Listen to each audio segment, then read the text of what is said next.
Hello everybody, this is Toni Turner and welcome to the market now as of about 10:30 a.m. Eastern on Friday, April 29th.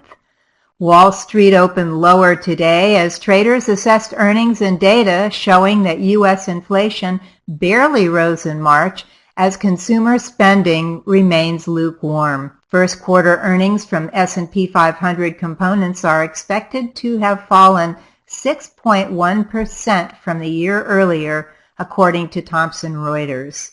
Oil major Chevron was down 0.7% this morning at $101.78, while Exxon was up 1.8% at $89.60, both after reporting earnings results. Shares of Amazon jumped 11% to $670 so far today, after the company's quarterly results blew past analyst expectations. So that was one bright spot on the radar today. Now let's go on to three charts that could give us some insight into the week to come. First of all, we're going to look at our trusty chart of the S&P 500 Spider, the SPY. This is the ETF that closely tracks our S&P 500 index. When I captured this chart a few minutes ago, the SPY was trading at $206.25, which is about $20.62 on the S&P 500 itself. As you can see, the SPY went up, recently came up to almost $211, or it did come up to $211 about a week and a half ago. And then started to fall lower. It just makes us wonder how long this bull market can go, considering that it's been mostly a bullish market since 2009. And we'll look at a longer-term chart of the S&P next week so we can see that. Today, the SPY has finally fallen below its 20-day simple moving average, the red line. It's down in the zone here. It's falling back into this consolidation zone from April. Right at the top of this is right at 206. That would be support there. And our next support down here would be just about $204. Now at the same time, the 50-day moving average is moving up to about $204, so that should be support right there.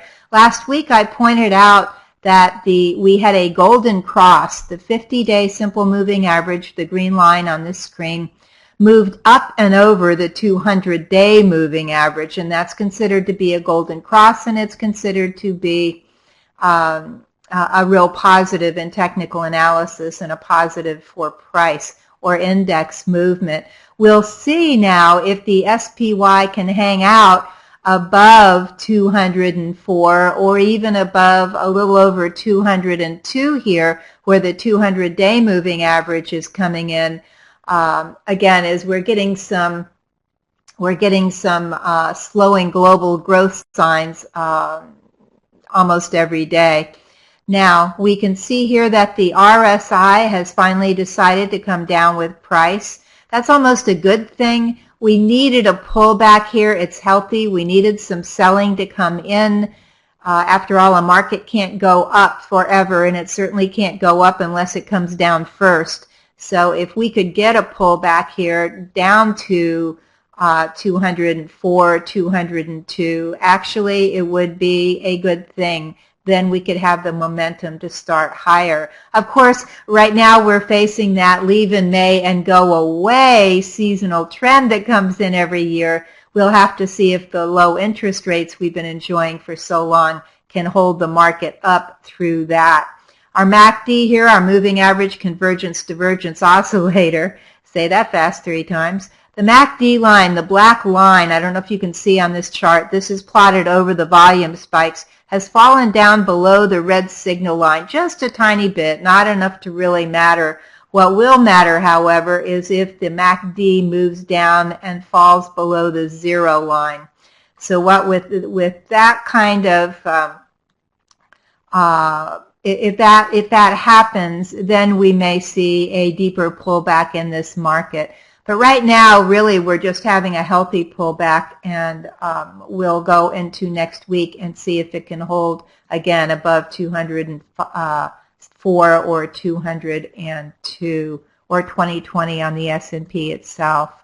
Our next chart is a daily chart of the iShares Russell 2000 ETF, symbol IWM. We look at this chart from time to time. We look at the iShares Russell 2000 ETF.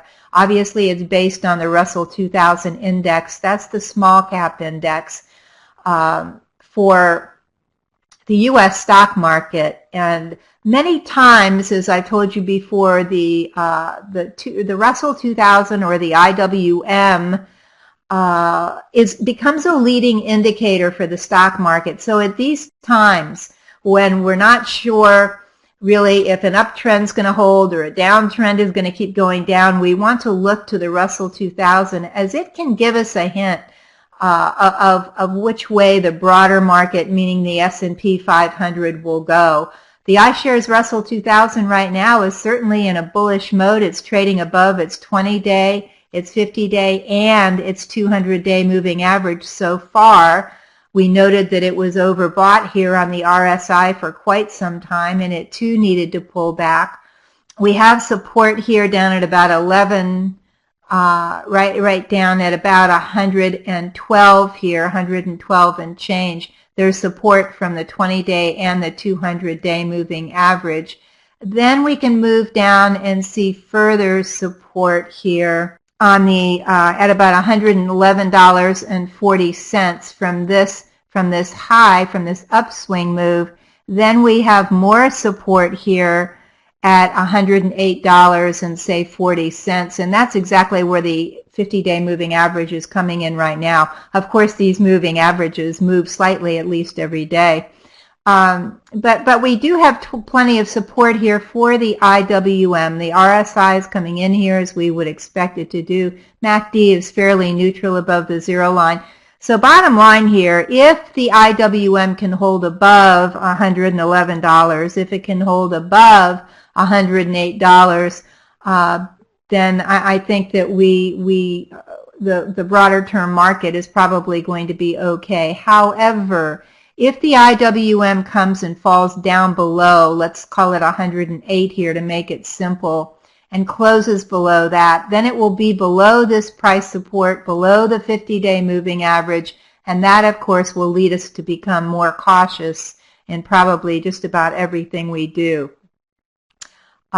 Okay, so let's go into our third chart here. We're going to look at the SPDR S&P Insurance ETF. The KIE is the symbol for this ETF. Top components are Aflac, Lincoln National, Assurant, Principal Financial Group, Prudential. Now, the KIE made a February low of $61.34. Since then, and that February was the low for almost everything in our market, at least equities-wise. And it has since moved back up to, when I captured this chart today, it was trading at $69.41. The KIE so far today anyway is still above its 20-day moving average, its rising 50-day, and its 200-day.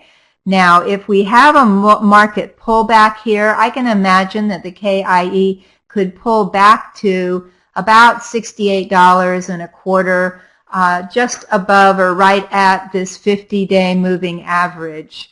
What I'm thinking of here is that as we get deeper into this year, at some point, I suspect the Fed's going to raise interest rates. If they do, that's actually good for insurance companies. That's actually good for their earnings.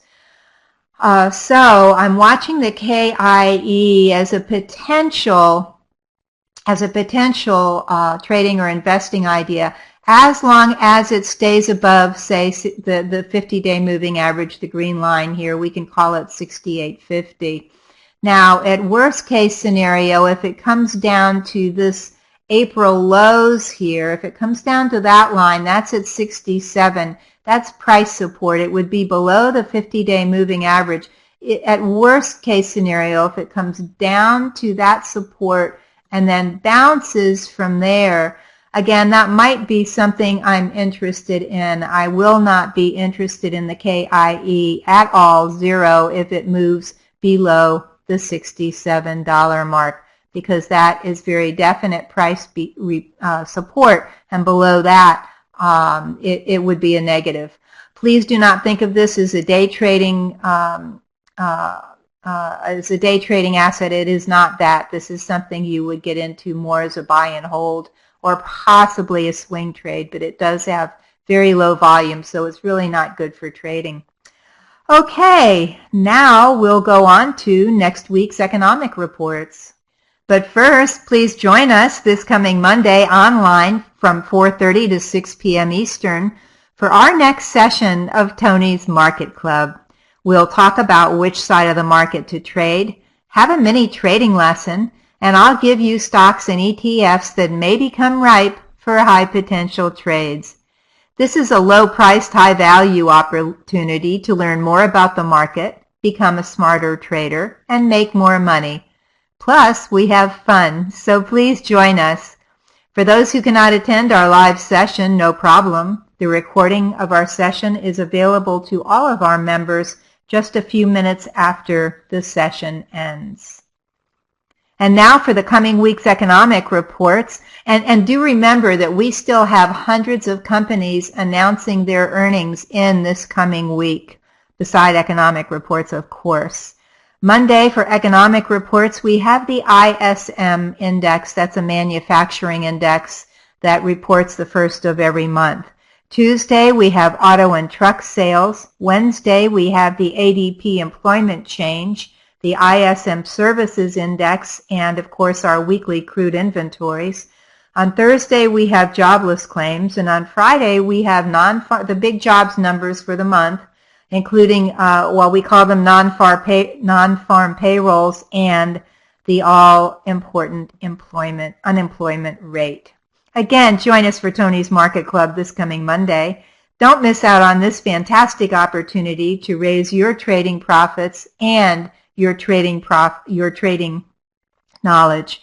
Until next week, keep green on your screen. I'm Toni Turner, and this is The Market Now.